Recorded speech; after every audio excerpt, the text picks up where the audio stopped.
mission is to make money easy to understand so you can take action, reach your goals, and ultimately live rich and love the journey. You can learn more about me over at lauradadams.com. Today's show is for everyone who wants to hack your money management so you can get the job done faster and easier. I find that the busier I get, the more difficult it can be to stay on top of things. Maybe you can relate. Sometimes failing to do just a few basic things can prevent you from staying organized and improving your personal finances. So I've incorporated some tools and routines into my life that I'll share with you as I answer 3 questions about money management that I recently received. Before we get started with the questions, I want to thank North Point Bank for supporting this show. Are you tired of your bank's low rates and high fees? Check out North Point's Ultimate Checking.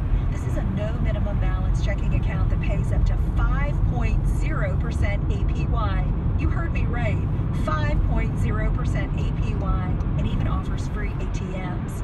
A bank with high rates and low fees. It's time to make the switch. Visit northpoint.com to learn more. APY is annual percentage yield on balances up to $5,000, provided you meet some easy qualifying activities. See the website at northpoint.com for full details. They're a member of FDIC. All right, let's get started with the questions. The first one comes from Patricia. She says, do you use a money management software or app that keeps you organized? Thanks, Patricia. I absolutely do. I've been using and recommending Intuit products such as QuickBooks and Quicken for literally as long as I can remember. Now, this is not an advertisement for Intuit, but I'm going to tell you, as far as I'm concerned, they're the gold standard in bookkeeping because they're just loaded with features.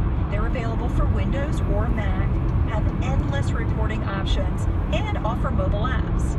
QuickBooks is for small to medium-sized businesses. The desktop version ranges in price from $199 to $350. And there's also an online version that starts at $10 per month. I use the desktop version for Mac to keep track of multiple business accounts. Their other popular product is Quicken. This one is designed for personal or home and business use, and it starts at just $39. I also use Quicken for Mac for managing both my home accounts and another business account. There is not an online version of Quicken. However, Intuit owns the free web-based service called Mint. You may have heard of it.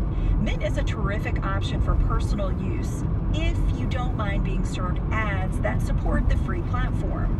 However, it is missing some advanced functionality that you will find in Quicken, like reports, tools for tax planning, and being able to upload receipts.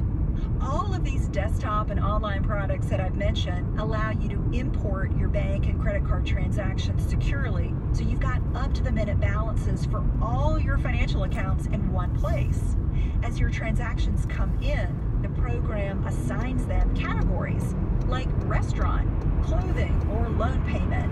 Now, you can change the categories or even create new ones that are more descriptive.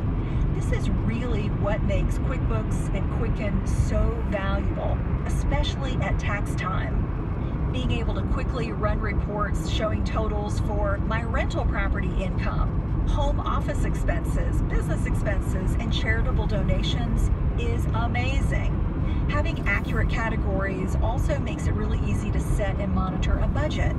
For instance, let's say I go out to eat at one of my favorite restaurants and pay with a credit card, which is something I do all the time, by the way.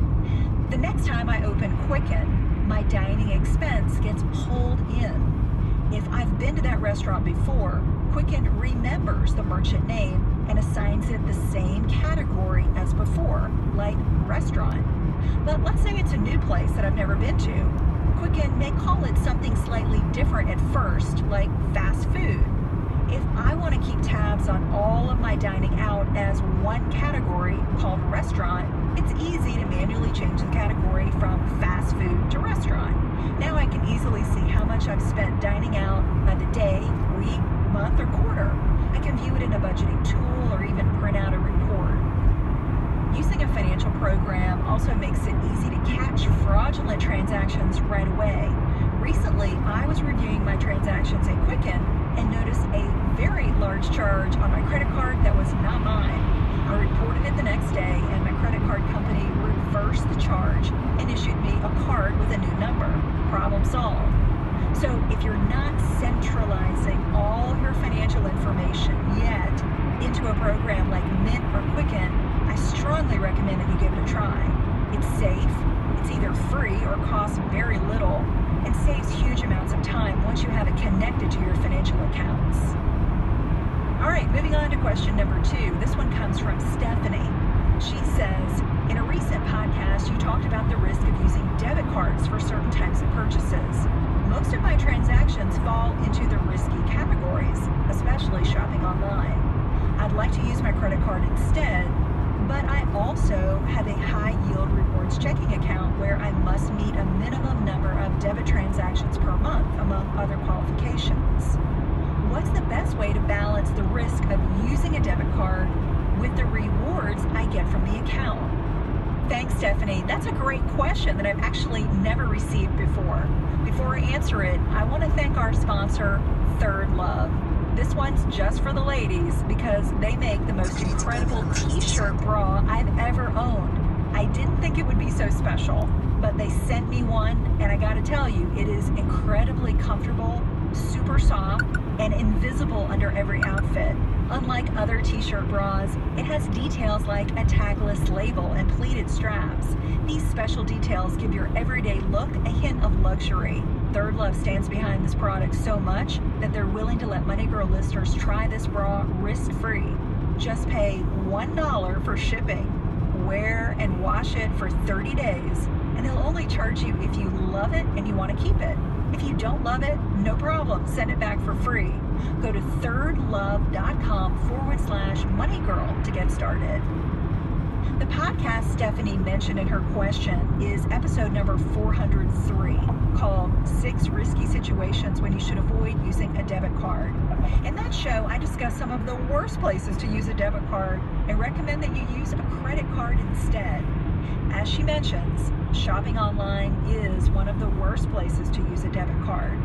The reason you should limit debit card transactions is because they just offer much less legal and financial protection than a credit card. To learn a lot more, be sure to read or listen to that show. But the bottom line is that debit transactions make you more vulnerable to getting ripped off. Now, before I go further into the answer for Stephanie, I want to make sure you know what a high-yield rewards checking account is, so you understand her dilemma. Right now, the average checking and savings account pays very little annual interest. You probably know. It's like less than 0.5%. There are even savings accounts that offer 0.1%. That's a pittance. But Stephanie is a smart cookie. She's discovered rewards checking. These are typically free, no-fee accounts offered by smaller institutions that want to attract more deposits and revenue. To entice you to switch banks, they offer interest rates that could range from 2% even up to 5%, like our sponsor, North Point Bank, putting regular accounts absolutely to shame. Now, unlike many regular savings and money market accounts that impose a minimum balance, rewards accounts generally come with a maximum. For instance, they might only pay high interest up to a certain balance, like $5,000 or $15,000, and have no minimum balance requirement. Amounts in a rewards account that exceed the maximum typically still earn interest, but it's at a lower competitive rate, such as 1%. However, some rewards accounts pay no interest on your entire balance if you do go over the cap, so be sure you understand the rules. As you can probably guess, these sweet rates come with strings attached. For starters, most rewards checking accounts require you to sign up for e-statements, receive at least one direct deposit per month, use online bill pay perhaps one time per month, and make 10 to 15 debit card transactions per month. When you conform to the rewards requirements, you help the bank cut costs and earn more income. In return, they're going to pay you the highest rate offered.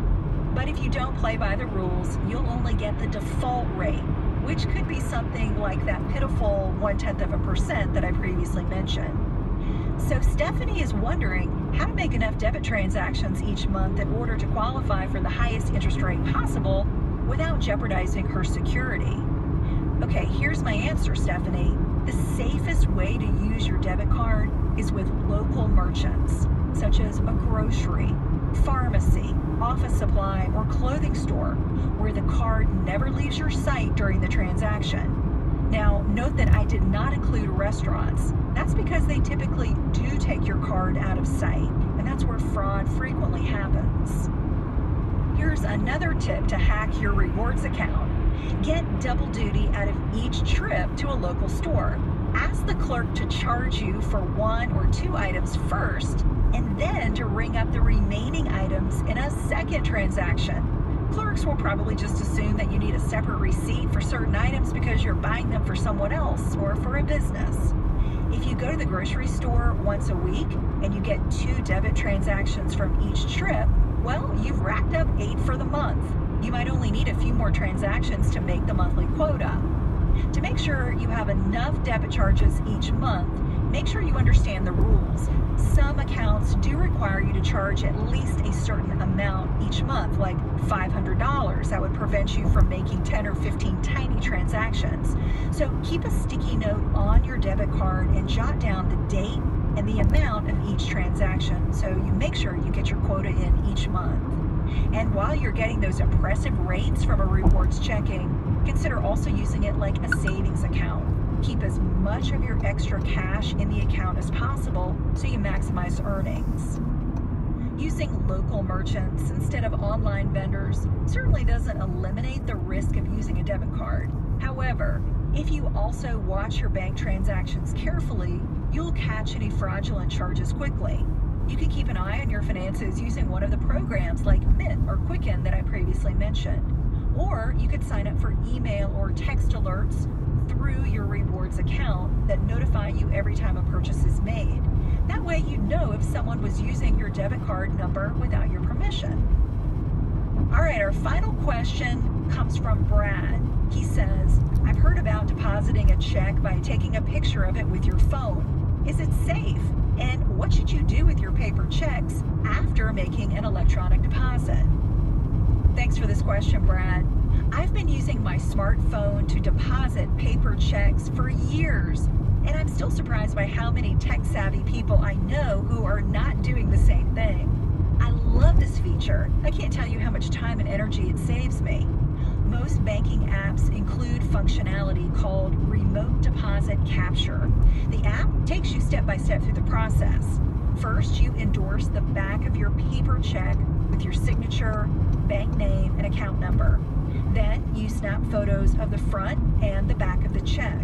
You enter the amount of the check and verify the account where you want it deposited. And boom, you receive confirmation that your deposit was successful. Depending on your bank, the money may be available immediately, or it could be pending for a short time before you can spend it. After you receive the app's deposit confirmation, you can either write the word void on the check and file it for future reference, or you can simply shred it. Mobile deposits are very safe. I've never had a situation where my paper money didn't make it into my account. You can view your account online right after making a remote deposit and actually see the funds sitting there for yourself. If you haven't used this feature yet, you really won't believe how easy it is. So the next time you're about to get in the car and drive to the bank to deposit a paper check, stop and let your mobile app do the work for you. If you're like Patricia, Stephanie, or Brad and have a money question or topic you'd like me to cover, there are many ways to reach me. I'll give you 3. The first is Twitter. My handle is @LauraAdams, LauraAdams with no space. The second is inside Dominate Your Debt, which is my private Facebook group. You can get an invitation by texting me right now. Just text group 400, that's group 400, to the number 33444. And you can get in touch with me on my contact page at lauradadams.com. And while you're there, check out my tools page. You'll find over 40 of the best ways to earn more, save more, and accomplish a lot more with your money. And by the way, if you're not subscribed to the show yet, that's the easiest way to get each new episode as soon as it's released. If you're on Apple devices, The podcast app comes pre-installed and it's really easy to use. It's the purple icon. Just open it up and search for Money Girl, then hit subscribe. More great free podcast apps that are available for both Apple and Android are Stitcher and SoundCloud. And a few Android users inside the Dominate Your Debt Facebook group have told me they also love Beyond Pod and Podcast Addict. Those are both free. And Pocket Casts is available for a few bucks in Google Play. Thanks so much for listening. That's all for now. I'll talk to you next week, courtesy of Money Girl, your guide to a richer life.